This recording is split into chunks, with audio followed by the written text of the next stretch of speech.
Welcome back to the PAC Sports Network at the half, and now we're joined by Abby Owings, the reigning PAC Player of the Year. Always a pleasure when we get to catch up with Abby. And well, you've over the years obviously racked up, you and the team, a number of championships, you a number of awards.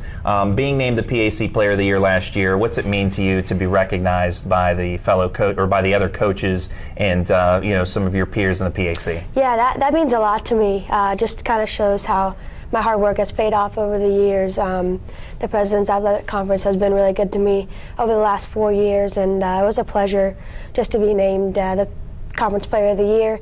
I give a lot of that credit to my teammates. You know, they made me that player, and Coach Hans put me in that situation to be successful, so I give a lot of credit to those guys. Now, you have a laundry list of accomplishments since you've arrived here on campus, including the 2017 Cincinnati Women's Sports Association Collegiate Player of the Year. How proud are you of that award, and are there any others that you're particularly proud of?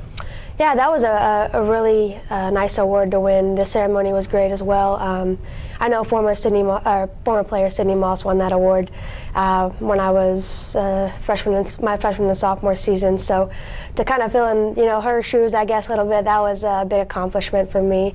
I can't think of any other awards off the top of my head, but any award I take great pride in. But I'm not so concerned with the individual success more than the success of my team in the past 4 years. So it's been good. And any humble player would say that. Obviously, you're more interested in the team achievements than the individual accomplishments. And really, no other team other than Thomas More has dominated the PAC like the Saints have since 2007 on. What's it mean to you coming in here now over the last 4 years? I mean, this is a tradition that started well before you, when you were probably in grade school, I think. What's it mean to you to continue this tradition now? Yeah, that's an honor. I think from day one, when you step on the campus at Thomas More, you're taught nothing but winning, and that's the tradition around here. And that goes, like you said, years way back when I was in grade school. So to now be in those shoes and to carry out that winning legacy, it's been an honor, and that's something that I want to leave my mark on, so that the guys behind me can carry out that tradition.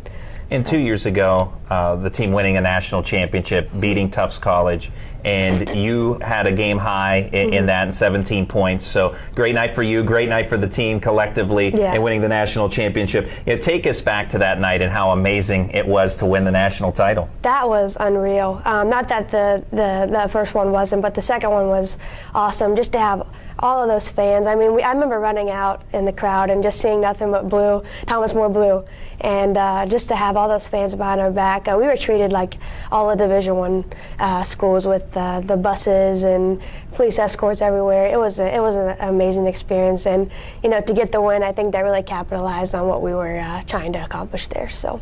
Now, in the past, you've talked about your mom and Coach Jeff Hans as inspirations to you on and off the court. We'll start with Coach Hans. How much of an inspiration has he been? Yeah, Coach Hans and we've had our ups and downs, of course, as a point guard and coach would have, but I have a tremendous amount of respect for him. He's been really, really good to me over my last 4 years, and he's kind of one of the main reasons why I want to get into the coaching profession after college. And he's just always been pushing me to be a really good player, athlete, student, or whatever it is. He's really pushing me to be my best. And your mom passed away from cancer in 2015, and she's a motivator for you every day. Tell us about some of the qualities that she instilled in you.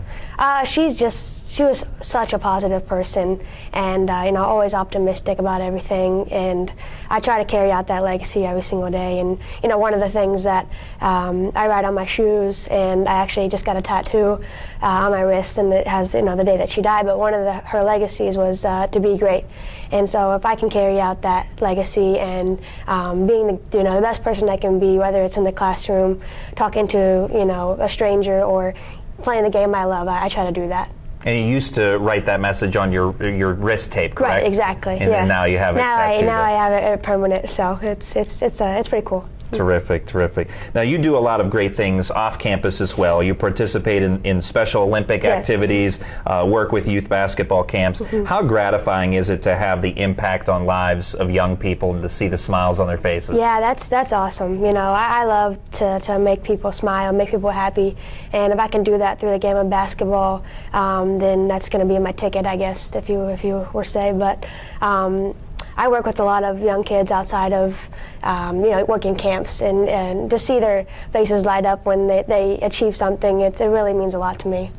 Last season, you were moved to shooting guard. This year, back to point guard because of an injury to Michaela Ware, Right, unfortunately. Talk about your move back to the point guard position, and has there been any transition for you? I know you were there, obviously, the 2 years prior. Yeah. It's been different.